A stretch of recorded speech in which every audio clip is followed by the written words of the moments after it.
Deputy Tadier. Here we are, an unusual sight for Jersey, a demonstration outside the States building. What's your take on this? What's going on here today? It's brilliant to see such a great turnout, after all those people signed the petition.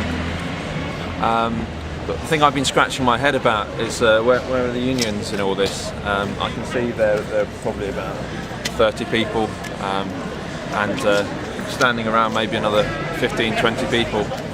Of course, people are at work, I understand that, but the unions during the elections were clamouring to us saying, you must support the unions, we'll vote for you so long as you're solid and if you're behind workers' rights, but they're not here today. Now I understand that, of course, these Woolworths staff weren't unionised and that's an issue, but you'd expect some solidarity from the various unions in Jersey that they'd come out and they'd be able to get...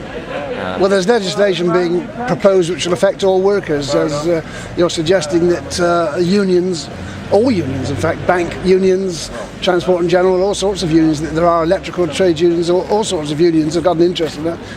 What you're suggesting they ought to be here is giving support? Yeah, I suggest so.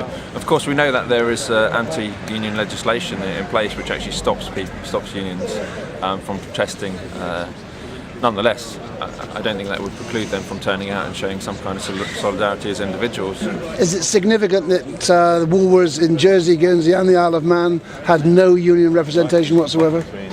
I think so. I think it shows the state in which Jersey has been regarding workers' rights in the past. A small island problem outside of the UK, left to do their own thing, that perhaps there's unions here need a kick up the bottom, for want of a better expression?